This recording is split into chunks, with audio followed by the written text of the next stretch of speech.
Hey everybody, this is Off Leash with Eric Prince. I'm Mark Serrano.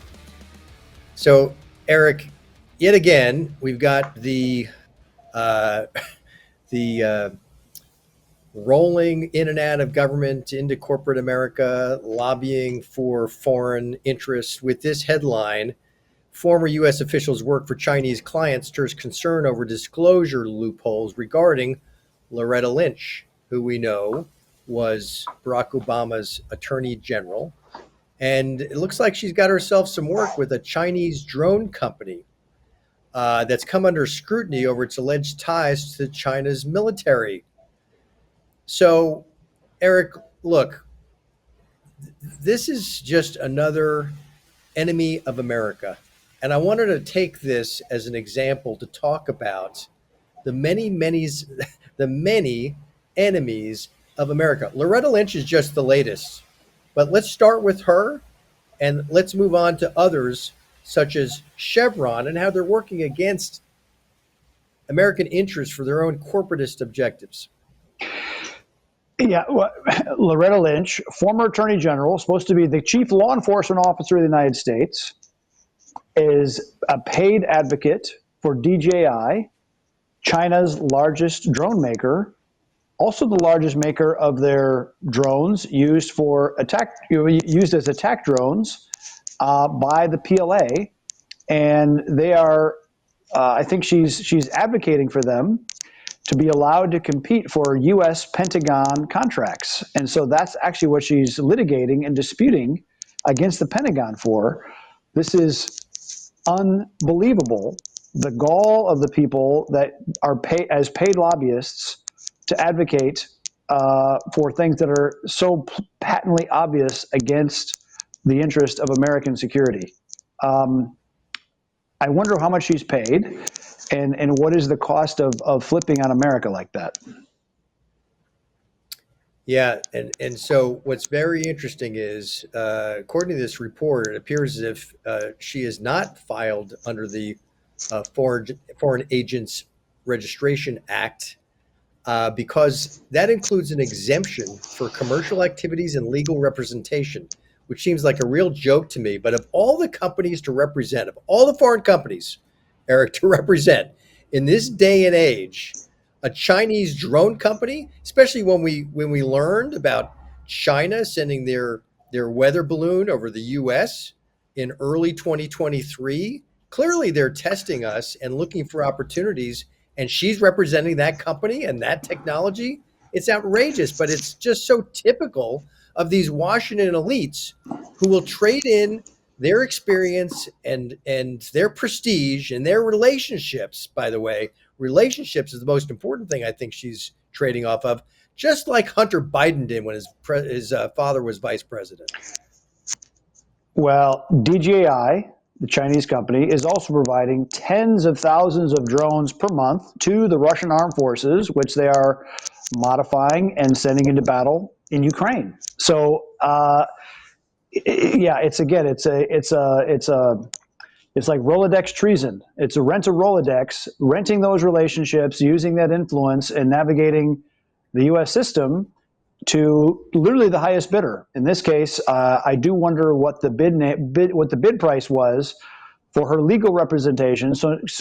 Yes, she's not lobbying, but she's litigating on behalf of a Chinese company directly, closely aligned with the Chinese Communist Party and the People's Liberation Army.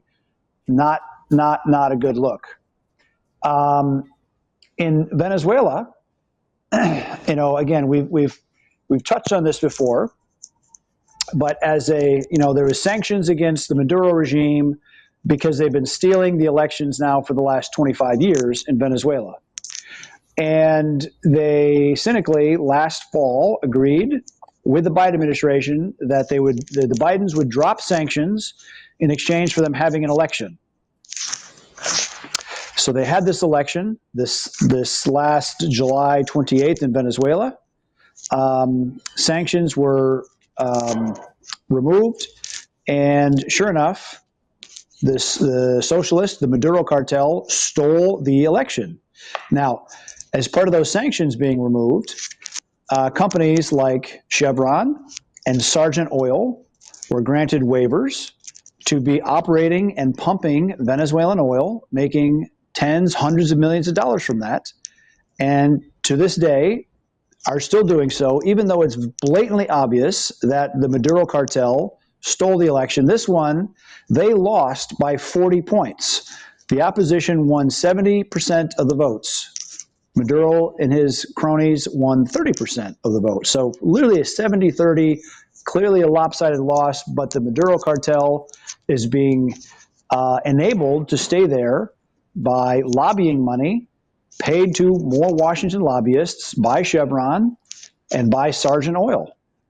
If we go through the list of the board of directors of Chevron, it's a who's who of corporate America.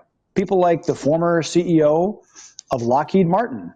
Now they're directly making money off of a company doing a huge chunk of their business from a Marxist socialist country, Venezuela, whose main allies are Iran, Cuba, Russia, and China. Yeah, and that's Marilyn Hewson you're referring to, who's now on the board of directors for Chevron. And naturally, the Biden-Harris regime has taken no definitive steps against Maduro, even though we are now at 4 to 5 months after the stolen rigged election in Venezuela. And look, hats off to you, Eric, because you've been one of the great champions for the Venezuelan people and their pursuit of freedom.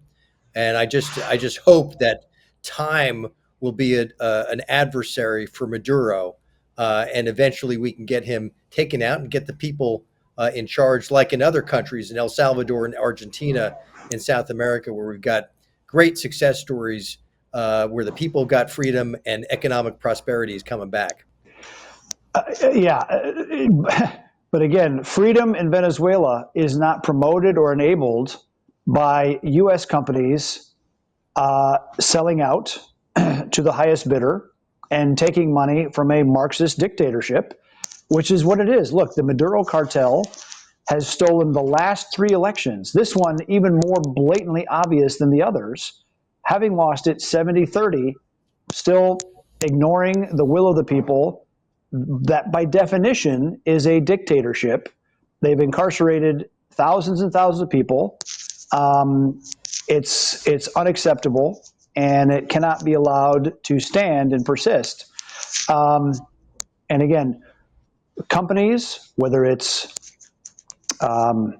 against Chevron and Sergeant Oil, Harry Sargent. I know Harry Sargent. He's a nice guy, but he's on the wrong side of this one.